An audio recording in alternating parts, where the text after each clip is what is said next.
Shalom saudara sekalian, saya melihat hari ini wajah saudara lebih berseri karena kita sedang merayakan hari ulang tahun kita bersama hari ulang tahun ke-33. Kita bersyukur Tuhan sudah memberkati kita. Kita akan merenungkan satu tema, Reflecting on the Past, Shaping the Future. Bersama-sama kita akan merenungkan bagian Alkitab. Sebelum kita membaca Alkitab, mari kita berdoa. Bapa di surga, kami mengucapkan syukur dan terima kasih karena Engkau sudah memimpin dan memberkati kami. 33 tahun anugerah-Mu cukup untuk kami. Kebaikan dan kesetiaan Tuhan berjalan di depan kami, berjalan di tengah kami, dan berjalan di belakang menuntun kami, mengiring kami, dan mendukung kami. Terima kasih Tuhan. Sebentar kami mau belajar firman-Mu, Tuhan urapi hamba-Mu dan urapi setiap saudara-saudari kami yang mendengarkan. Berfirmanlah kepada kami Tuhan, hati kami sudah siap sedia. Demi nama Tuhan Yesus kami berdoa. Amin. Saya mengajak saudara membuka Mazmur nomor 65. Mazmur nomor 65 ayat kedua sampai dengan ayat keempat. Mazmur nomor 65 ayat kedua sampai dengan ayat keempat. Kalau sudah mendapatkan, saya akan bacakan saudara sekalian demikian firman Tuhan. Mazmur nomor 65, ayat kedua. Bagimulah selayaknya puji-pujian ya Allah di Sion, kepadamulah orang membayar nazar, hai Engkau yang mendengarkan doa. Kepadamulah semua orang datang menghadap, karena bersalah. Pelanggaran-pelanggaran kami melebihi kekuatan kami, tetapi Engkaulah yang menghapuskannya. Saudara sekalian, hari ini kita merayakan HUT ke-33. Kita mengadakan perayaan secara gabungan. Ada anak-anak remaja, ada anak-anak sing bergabung bersama dengan kita. Coba kita sapa anak-anak remaja ya. Ayo anak-anak remaja, ya bikin hura-hura di sini ya. Anak-anak remaja coba lambaikan tangan kalian. Remaja, pemuda, ya sing ya. Sebut ye gitu ya. Anak remaja dan pemuda. 1, 2, 3. Nah, itu remaja 30 tahun yang akan datang ya. Ye. Anak remaja dan pemuda, dengarkan suaramu. 1, 2, 3. Nah, agak baik sedikit ya. Sekarang ya, tidak mau kalah. Ya. Yang dewasa ke atas, perdengarkan suaramu. 1, 2, 3. Wah, kalau begitu GKY Puri Indah, dengarkan suaramu. 1, 2, 3. Iya, kita bersyukur ya. Yeay, kita semangat. Dalam suasana sukacita seperti ini, saudara sekalian, kita suka mengatakan God is good all the time. All the time, God is good. Allah itu baik. Memang Allah itu baik. Allah memimpin kita melewati setahun demi setahun. Dalam segala musim kehidupan, Allah kita terbukti adalah Allah yang baik. Kalau kita menelusuri hari-hari di belakang, baik kehidupan pribadi kita maupun kehidupan bergereja, tanpa dapat disangkal, kita menemukan banyak sekali jejak, bukti, dan juga saksi kebaikan Tuhan di dalam kehidupan kita. Karena itu saudara sekalian, kita katakan God is good. God is good. Allah itu baik all the time. Saudara, salah satu mazmur yang merefleksikan kebaikan Allah adalah Mazmur nomor 65 yang kita bacakan tadi. Mazmur ini ditulis oleh Raja Daud. Kita semua kenal Raja Daud. Alkitab mengatakan Raja Daud adalah salah satu raja yang paling besar yang pernah ada di dalam sejarah umat manusia. Tapi Raja Daud, meskipun dia pernah menjadi raja yang sangat berkuasa, dia juga pernah menjadi orang yang dikejar-kejar oleh satu negara. Anaknya sendiri mau membunuh dia sehingga dia melarikan diri. Itulah Raja Daud. Secara kerohanian saudara sekalian, Raja Daud memiliki kehidupan yang begitu dekat kepada Allah. Sehingga Alkitab menggambarkan Raja Daud adalah manusia yang hatinya melekat kepada Allah. Dia hidup dekat dengan Allah. Tapi saudara sekalian, Raja Daud di dalam kehidupannya juga pernah merasakan Allah begitu jauh dari dia. Dia pernah melakukan banyak dosa serius. Dia membunuh, dia berzina, dia mengandalkan diri sendiri. Dia merasa Allah begitu jauh dari dia. Tapi saudara sekalian, dalam Mazmur yang kita baca hari ini, dalam segala kondisi kehidupan, baik saya menjadi raja, saya menjadi orang yang diburu, saya dekat kepada Tuhan, saya merasa jauh daripada Tuhan, saya menyimpulkan satu hal, Allah yang saya sembah adalah Allah yang baik. God is good all the time. Saudara sekalian, pengalaman Raja Daud merefleksikan kehidupan GKY Puri Indah. 33 tahun. Banyak dinamika kehidupan di dalam bergereja dan kita sebagai jemaat secara pribadi. Kita mengalami masa-masa penuh berkat, masa-masa penuh dengan sukacita di gereja ini. Kita juga mengalami masa-masa sulit, penuh pergumulan, penuh tantangan. Tapi dalam semua itu, bagaimanapun kondisinya, hari demi hari, bulan demi bulan, tahun demi tahun, Tuhan pimpin kita lewati. Oleh sebab itu, saudara sekalian, sekali lagi saya katakan, God is good all the time. Amin, saudara sekalian. Amin. Amin. Amin. Nah, kalau tidak nyaring saya amin terus ya. Amin, saudara sekalian. Amin. God is good all the time. Nah, dari Mazmur yang kita baca hari ini, kita pelajari dua kebaikan Allah di dalam kehidupan kita. Kebaikan Allah yang pertama adalah Allah mendengarkan doa kita. Ayat 2b memberitahukan, ayat 3a memberitahukan kepada kita, hai engkau adalah Allah yang mendengarkan doa saya. Saudara, fakta bahwa Allah mendengarkan doa membuktikan bahwa dia Allah lebih besar dan lebih berkuasa dibanding dengan kita. Dia mendengarkan doa, dia juga adalah Allah yang maha baik dan Allah yang maha kasih. Alkitab memperkenalkan Allah kita sebagai Allah yang maha kuasa, yang menciptakan langit dan bumi, yang mengendalikan alam semesta. Di saat yang sama, Allah ini juga adalah Allah yang maha baik, dan di dalam kebaikannya dia mendengarkan doa kita. Dalam bahasa asli Alkitab, kata mendengarkan berarti ada satu hati yang penuh dengan kepedulian yang mendalam. Allah tidak hanya dengar-dengaran saja, tapi dengar dari hati, kepedulian yang mendalam. Sama seperti seorang ibu yang penuh dengan kasih, mendengarkan, peduli kepada tangisan, jeritan dari anak yang baru lahir. Seorang anak yang baru lahir sama sekali tak berdaya, tidak bisa berbuat apa-apa. Dia cuma bisa menangis, berteriak. Tapi seorang ibu yang baik, yang penuh kasih, memahami teriakan dan bahasa dari anak itu. Saudara sekalian, seperti itulah Allah mendengarkan doa kita.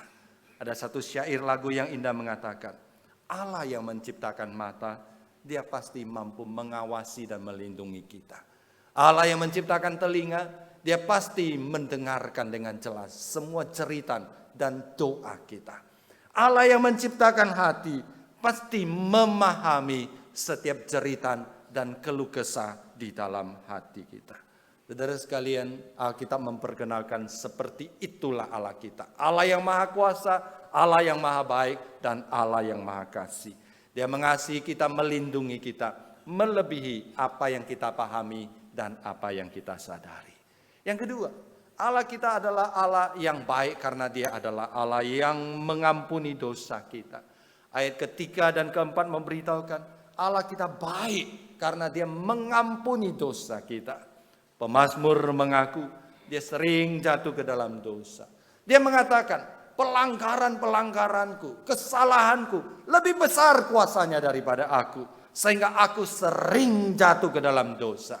Dan ketika aku jatuh ke dalam dosa, aku datang kepada Tuhan. Tuhan tidak membuang aku. Dan Tuhan menghapus dosaku. Sekali lagi yang menarik adalah kata menghapus dosaku. Dalam bahasa asli Alkitab berarti menebus.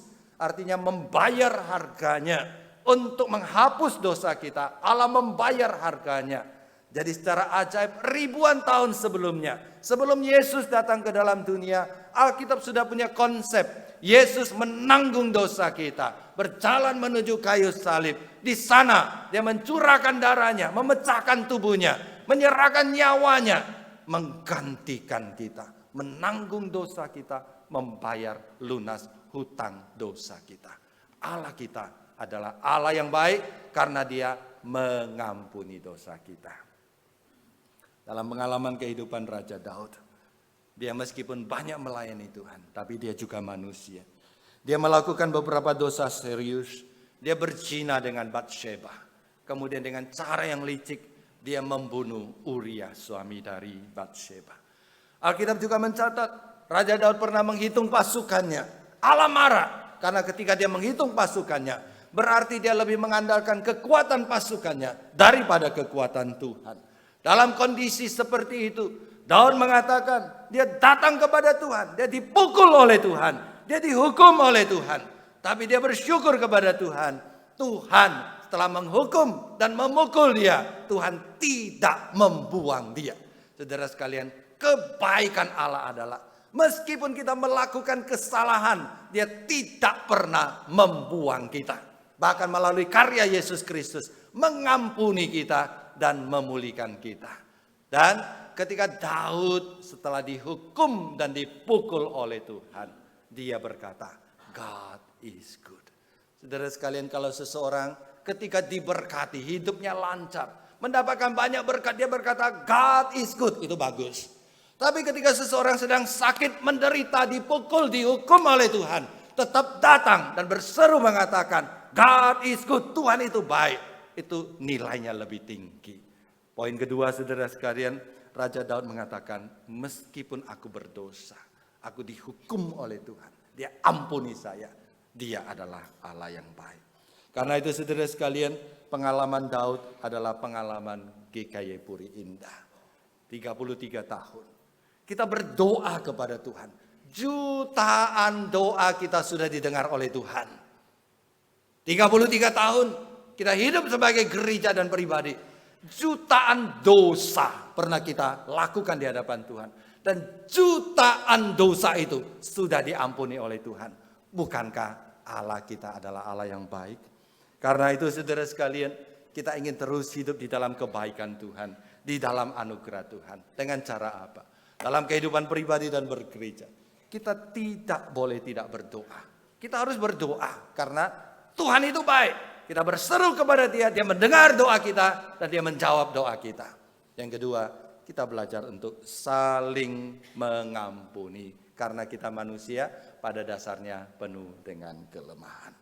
Saudara sekalian, apa yang Daud alami juga dialami oleh saudara dan saya, baik secara pribadi sebagai anggota jemaat maupun gereja secara keseluruhan. Tuhan dengar doa kita, Tuhan ampuni dosa kita. Selain dua kebaikan di atas, apalagi kebaikan Tuhan kepada kita selama 33 tahun ini. Saudara sekalian, ketika saya merefleksikan dan merenungkan apa yang sudah Tuhan buat, maka saya menggambarkan, men-sharingkan kebaikan Tuhan dengan 3 benda yang ada di sekitar kita. Ya. Jadi 33, saya pilih 3 benda. Benda pertama, saudara sekalian, kebaikan Tuhan kepada kita adalah gedung gereja yang melambangkan fasilitas pelayanan yang Tuhan cukupkan untuk kita. Bagi saudara yang mula-mula beribadah di GKY Puri Indah, ya, saya sering mendengar satu nama restoran, Haitien, saudara sekalian. Ya, di sini siapa yang ingat Haitien? Haitien, ya.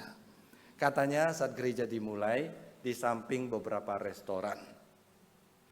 Jadi waktu ibadah, restoran juga masak.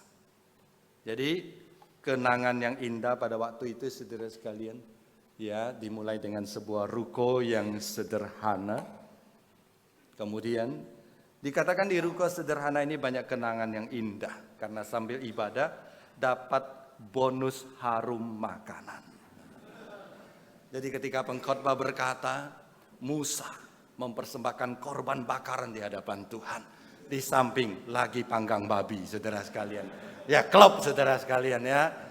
Ketika pengkhotbah berkata, Yesus memberi makan dengan 5 roti dan 2 ikan. Di samping goreng ikan, harumnya sampai. Lama-lama agak mengganggu, tapi kita bersyukur kepada Tuhan. Karena jemaat berkembang, Tuhan memimpin kita beribadah di Aula IPK Puri lantai keempat. Nah pada waktu itu katanya awalnya masing-masing jemaat sebagian besar masih muda-muda, umur 30-an. Lantai 4 no problem saudara sekalian ya. Mau lantai 6 pun manjat saudara sekalian. Tapi lama-lama kaki lutut sudah tidak bisa diajak bekerja sama. Akhirnya teman-teman waktu itu, rekan-rekan waktu itu berdoa. Kita tidak puas dengan lantai 4. Dan Tuhan baik saudara sekalian. Tuhan baik, Tuhan memberikan kita gereja ini. Ini gambar gereja kita. Sebelah kiri itu baru jadi, katanya itu pertama kali dipakai beribadah. Jadi gambar-gambar plesternya belum jadi, ya ukiran-ukiran belum jadi, tapi kita klaim dulu, ya kita pakai di tempat ini. Setelah lihat orangnya masih sedikit, sekarang sudah tidak muat lagi. Itu menunjukkan Tuhan kita baik. Sebelah kanan itu adalah gedung gereja kita, dibangun sekitar 27 tahun yang lalu, tapi tetap megah dan tidak out of date. Setelah ini bukti kebaikan Tuhan. Secara fasilitas, Tuhan tidak hanya menyediakan gedung bagi kita, tapi secara finansial dan kebutuhan lainnya. 33 tahun tidak pernah kita kekurangan. Bukankah sekali lagi saudara sekalian, semua itu membuktikan gereja ini milik Tuhan. Empunya ladang ini adalah Tuhan, dan Tuhan baik. Tuhan mengasihi kita dan mencukupkan kebutuhan kita.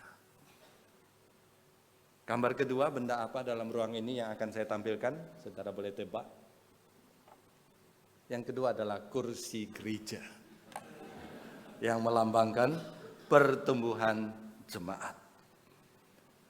Saya baca sejarah GKI Puri Indah, dimulai tepat 33 tahun yang lalu, 6 Oktober tahun 1991. Ada satu KKR yang dihadapi 24 orang. Kemudian yang tinggal 10 orang. Dari 10 orang itu kemudian berkembang. Nah, ini mungkin bukan yang pertama. Saya curiga yang digendong sekarang sudah gendong orang. Ya, itu yang ada digendong di sana. Ini jemaat mula-mula.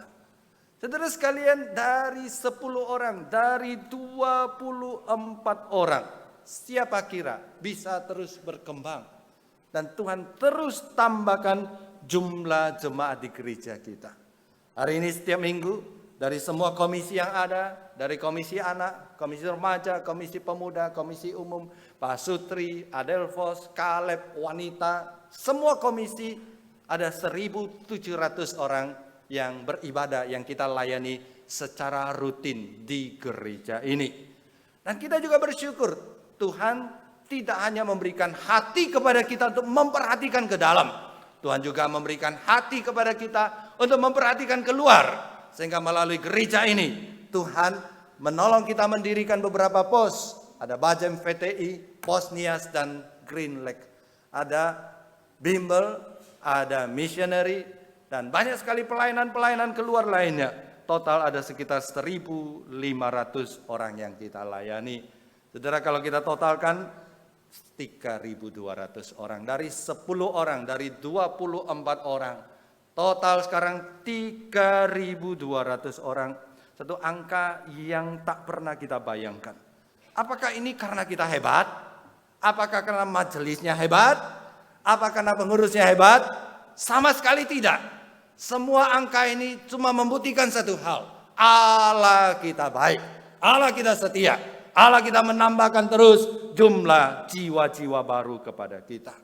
Dan satu lagi, ketika berbicara tentang perkembangan anggota jemaat, kita menyaksikan tidak hanya pertambahan jumlah, tapi kita menyaksikan terjadinya proses regenerasi. Hari ini generasi kedua, generasi ketiga tetap setia melayani Tuhan. Kalau saudara perhatikan, mereka yang berdiri di depan, yang ada di samping, papa mamanya juga ada di dalam gereja ini. Nah, saudara, kita berikan aplaus ya, tepuk tangan.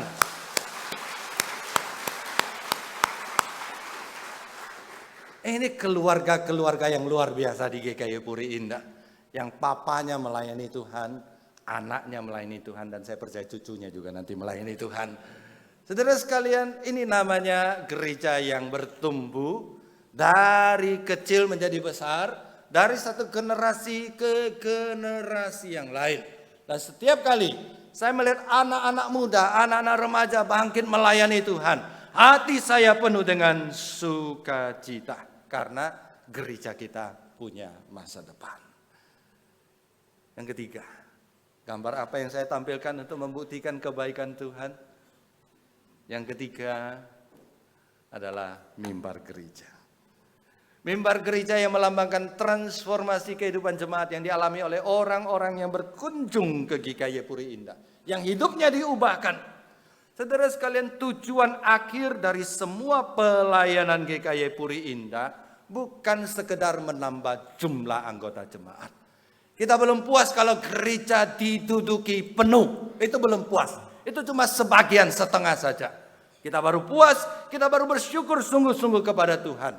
Kalau setiap orang yang datang ke dalam gereja, bertemu dengan Tuhan, mengalami perubahan, mengalami transformasi.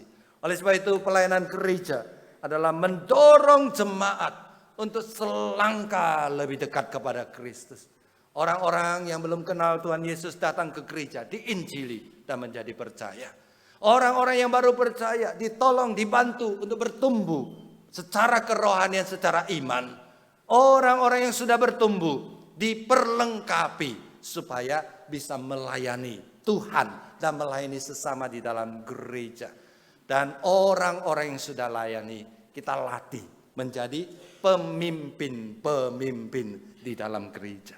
Saudara sekalian, semua itu menggambarkan sebenarnya apa fokus dari GKI Puri Indah. Apa yang menjadi tujuan utama GKI Puri Indah.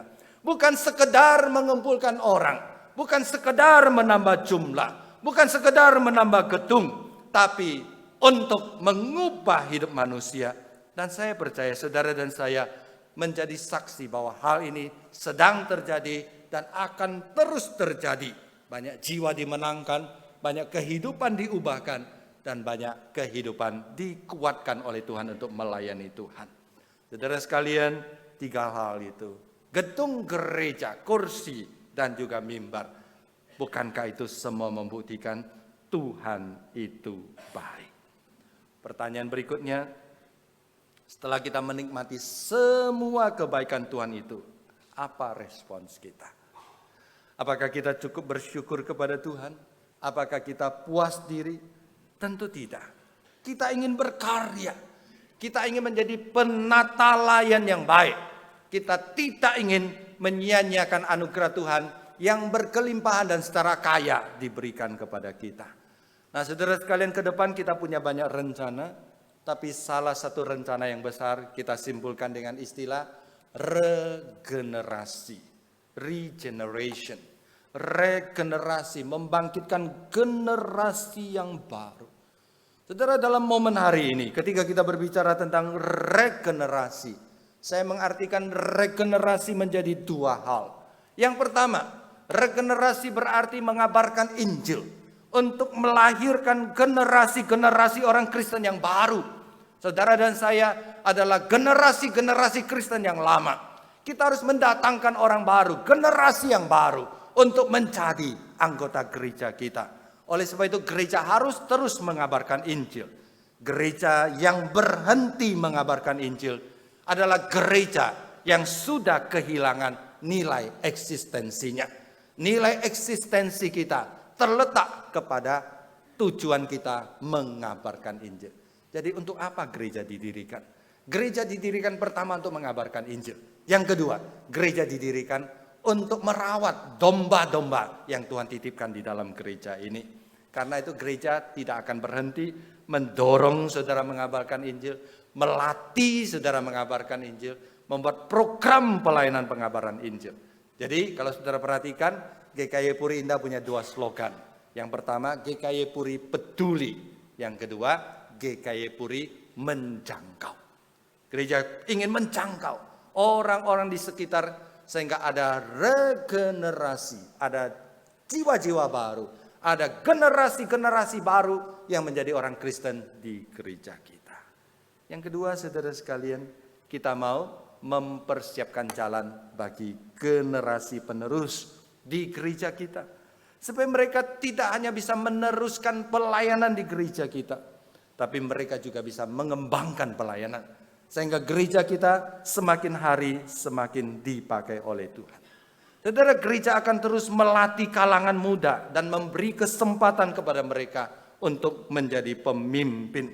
Gereja memberikan kesempatan seluas-luasnya kepada para anak muda untuk berkontribusi, berencana, menjalankan, mengeksekusi pelayanan. Dan kita sebagai generasi yang di atas memberikan dorongan semangat, memberikan pengawasan, memberikan arahan. Karena itu saudara sekalian, kita memberikan banyak waktu, banyak kesempatan kepada anak muda. Gereja kita sangat memperhatikan anak muda. Saudara, ada gereja mengatakan gereja tanpa anak muda adalah gereja yang tidak punya masa depan. Saudara, dari gereja dari usia senior tidak perlu tawar hati, saudara sekalian. Lalu saya, apakah sudah tidak berguna? Tidak, saudara sekalian. Ya, gereja butuh anak muda. Gereja tanpa anak muda adalah gereja yang tidak punya harapan. Gereja tanpa komisi Kaleb, ya, gereja tanpa orang dewasa adalah gereja yang tidak punya fondasi, saudara sekalian. Kalau cuma anak muda saja geraknya cepat, tidak punya fondasi yang kuat. Tapi kalau gereja cuma punya orang tua saja, hanya punya fondasi, tidak gerak-gerak. Gereja perlu anak muda untuk bangkit, menggerakkan gereja. Gereja butuh orang tua untuk mengawasi, melindungi, supaya tidak salah jalan. Saudara, kita terus berdoa supaya dari gereja kita lahir pemimpin-pemimpin muda. Masa depan gereja kita cerah. Dalam kesempatan ini, saudara sekalian, saya juga ingin men-sharingkan bahwa kita sedang mempersiapkan sebuah fasilitas baru sebagai persiapan untuk menyambut generasi mendatang. Dengan satu tujuan, saudara sekalian, dengan pembangunan ini, maka kita bisa siapkan satu lokasi yang cukup, yang memadai untuk menolong anak-anak kita masa depan, supaya mereka bisa beribadah, melayani, mengembangkan pelayanan dengan baik. Nah, di dalam bangunan baru ini, kita akan membangun ruang-ruang ibadah yang cukup, persekutuan yang cukup. Untuk anak sekolah minggu, untuk anak remaja, pemuda, Adelphos, wanita, Pasutri, dan Kaleb. Semua akan memiliki ruang yang baik, memadai untuk bersekutu dan beribadah dan melayani Tuhan. Kita juga akan menyediakan satu ruang lounge yang besar, di mana setelah selesai ibadah, kakek, nenek, anak, cucu, semua bisa berkumpul, bersekutu. Ya, dan kita juga sediakan kalau bisa, ada wifi gratis, ada kantin tidak gratis. Kantin bayar, saudara sekalian ya. Kantin bayar ya, wifi sih gratis, saudara sekalian. Kantin tidak gratis. Tapi yang penting saudara bisa punya tempat bersekutu. Gereja adalah keluarga kita. Kita butuh generasi senior sebagai fondasi mengarahkan kita. Kita butuh generasi muda sebagai tenaga penggerak. Saya bersyukur hari ini begitu banyak anak muda bergabung dengan kita. Andalah masa depan gereja kita, dan di dalam tangan Anda Tuhan menitipkan gereja ini. Oleh sebab itu, saudara sekalian, mari kita doakan supaya pembangunan ini cepat berhasil, cepat selesai. Dan panitia sudah mengatakan ini bangunan bersifat futuristik, saudara sekalian ya. Nah, seperti apa futuristik nanti baru kita lihat. Tapi yang jelas ini akan kita pakai untuk kemuliaan nama Tuhan. Sebagai penutup, saudara sekalian, hari ini ketika kita merayakan HUT ke-33, mari kita konfirmasi sekali lagi. God is good all the time. Ya, boleh saya sebut God is good, saudara sambut dengan all the time. Ya, lalu saya sebut all the time, God is good. God is good. All the time. Sama-sama, God is good all the time. 1, 2, 3. God is good all the time. Tuhan sudah baik kepada kita 33 tahun. Dan Tuhan akan terus baik dan terus setia kepada kita dalam tahun-tahun mendatang. Dengan mengandalkan kebaikan Tuhan, kita membangun satu generasi yang tangguh, yang kuat untuk melayani zamannya. Tuhan memberkati kita, mari kita berdoa.